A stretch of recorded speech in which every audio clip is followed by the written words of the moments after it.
estamos en comunicación con Jorge Alemán. Alemán. Porque se enoja, y bueno, no la pego nunca. Jorge, date por... No, Gustavo, a veces la pega, Bueno, de ese que usted... Yo acá, es un problema que tengo, ¿qué va a hacer? ¿Cómo estás, Jorge? Un gusto. ¿Qué tal? Un gusto escucharlo. Lo mismo para mí. A ver, queremos reflexionar en esta mañana. Recién, hoy, a partir de hoy, el Pepe Mujica se sumó como columnista, escuchábamos las reflexiones de él recién. Muy bien. Y queríamos estar enterado de lo que pasó con Beatriz Arlo, ¿no? Sí.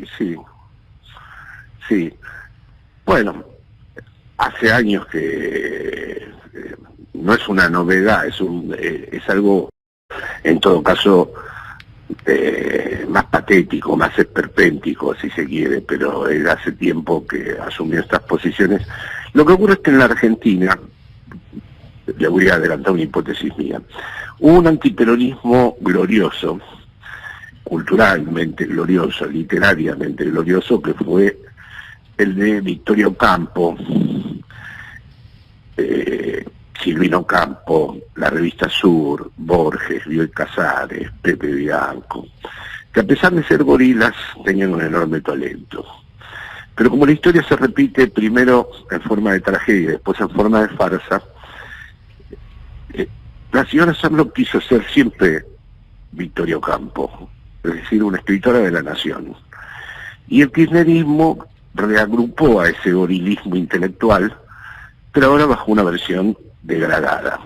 Sarlo, Adinis, Sebrelli. Y bueno, era una cosa muy distinta a aquel antiperonismo que, a pesar de todo, y que incluso fue muy leído por los peronistas después, había reunido figuras como Bioy Casares, como Borges, en fin, escritores que constituyeron el legado histórico literario de Argentina, con estos ensayistas que vamos a decir que no son muy relevantes desde un punto de vista intelectual. Ahí yo llevo 44 años viviendo en España y siempre discutí que a mí Arlo no me parecía, ninguno de sus ensayos me habían parecido significativos. Pero ella soñaba con ese lugar en la nación, y soñaba con ser la nueva versión de esa Victoria Ocampo. Y el kirchnerismo dividió aguas. Cuando aparece el kirchnerismo surgió un nuevo antiperonismo de intelectuales, pero con la diferencia de estar protagonizado por figuras bastante mediocres. Esto les va a molestar un poco, pero es mi versión del asunto. Y cómo suplantan esa mediocridad, tratando de tener un gran protagonismo mediático. En este caso, además, lo que fue lamentable es la mala fe, porque la compañera de Axel, a quien conozco a los dos, estoy seguro que cuando se organiza la campaña pública lo hacen con la mejor buena voluntad. Y ese día, cuando vi en el programa que ella decía que se habían pasado bajo la mesa, me llamó poderosamente la atención. Y que luego se haya prestado a esos programas de televisión es directamente inaudito. ¿Hola? Sí, no, estoy escuchando atentamente. Bueno. No, estoy escuchando atentamente. Sí. Comparto. Claro, entonces una cosa fue aquel proyecto de los gorilas, en donde tenemos que admitir, ¿no?, que a excepción de Marechal, hay que tener en cuenta que el propio Cortázar fue publicado por Borges. El primer cuento de Cortázar lo publicó Borges en la revista Sur. Hubo una brillantez. Y en cierta forma me atrevería a decir que grandes ensayos de compañeros peronistas se ocuparon de la obra de aquellos gorilas intelectuales. Pero la réplica que se produjo en el kirchnerismo, francamente, ha sido más su antiperonismo que su verdadera labor intelectual. Y los medios, además, tienen un poder de captura enorme, los embeleza, los hace ir y decir estupideces, y probablemente con la campaña antivacuna fue donde ya se lucieron todos, donde cada uno dijo una estupidez más grande que la otra. Totalmente. exactamente. Ahora, a mí lo que realmente, y creo que a muchos acá, mis compañeros en la mesa también, realmente nos enerva, nos da pavor, porque aparte esto es un ataque a la democracia, es la construcción de un relato falso que se mantiene, que después ella misma dice ayer, me autocritico fuertemente porque no debía haber utilizado ese término debajo de la mesa, y hoy Clarín no le importa, y la mentira la lleva a un titular. Mantienen la mentira.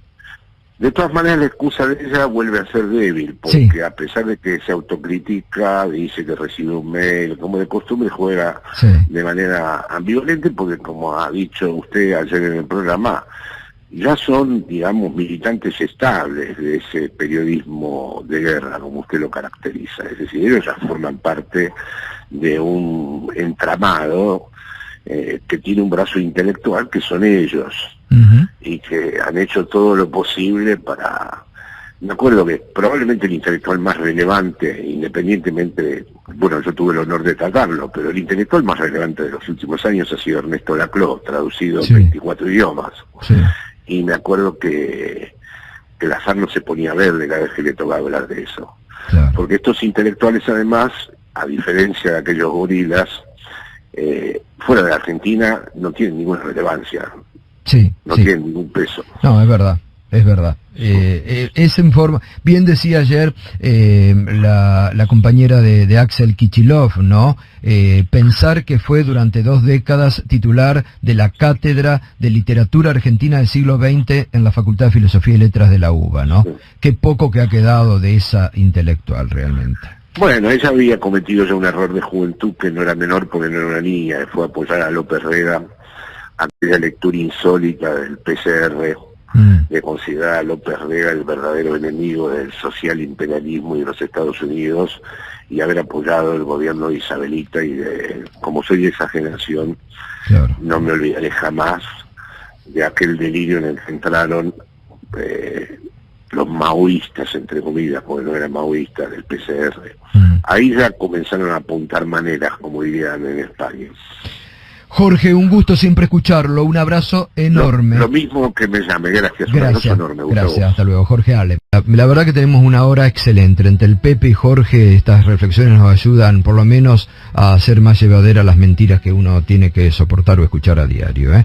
Y ayer lo ponía también, esto último que decía Jorge, fuerte, pero ayer Alicia Castro también nos hizo recordar que años atrás, junto a otros 16 supuestos intelectuales de la Argentina, Beatriz Sarlo salió a desafiar la soberanía de nuestro país sobre Malvinas. Y dijo, no, hay que incorporar a los kelpers a la mesa de la negociación. Cuando Naciones Unidas dice, y todos los años lo reitera, que es en una negociación de Estado a Estado lo que se debe discutir la soberanía de Argentina sobre Malvinas. Y ella, alegremente, en tono provocador, dijo, a los kelpers hay que sentarlos, porque son habitantes, tienen derechos. Autodeterminación, el argumento de Inglaterra. Exactamente. Usaba el argumento de Inglaterra en contra de Argentina. Exactamente, ahí la tenés, a Beatriz Sarlo.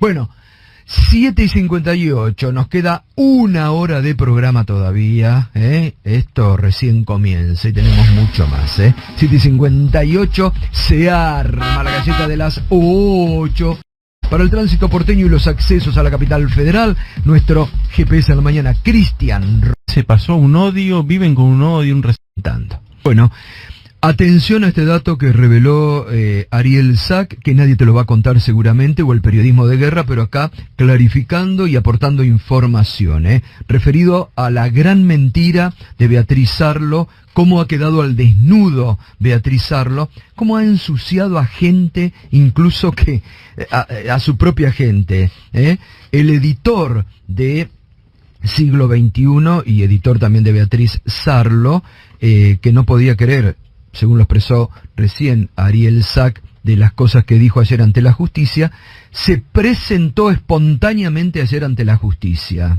¿No, Ariel? Se presentó espontáneamente inmediatamente después de que declarara Beatriz Sarlo y dijo, cuando leí que Sarlo había comentado que había recibido una oferta para vacunarse por abajo de la mesa, jamás se me cruzó por la cabeza que pudiera estar refiriéndose a nuestro intercambio, cosa que le comenté días atrás en un nuevo intercambio de mail que también adjunto a esta presentación. Carlos Díaz, director de la editorial Siglo XXI, histórico editor de Beatriz Arlo, hizo esta presentación en la que además relató cómo fue su intercambio con Beatriz Arlo y explicó con total claridad, además de acompañarlo con mails, que él le había enviado un mail a Sarlo en enero diciéndole que la provincia de Buenos Aires trabajaba en una campaña de concientización, que él lo sabía obviamente a través de la mujer de Axel Kicillof, a quien también conocía hace muchísimos años, y que como sabía que estaban buscando gente del ámbito de la cultura, se les había ocurrido consultarla a ella si estaría dispuesta a participar. Beatriz Arlo dijo que no, agradeció el contacto y lo que dijo es: me parece bien, si quieren incluso que usen mi nombre para decir que yo estaría dispuesta a darme la vacuna cuando me llegue el momento. Lo que no quiero hacer es participar de esta campaña en la cual personas famosas pondríamos el brazo. Quedó claro en ese intercambio de mails que absolutamente nadie, más allá de los reparos de Beatriz Arlo, le estaba ofreciendo a la escritora y ensayista vacunarse por debajo de la mesa.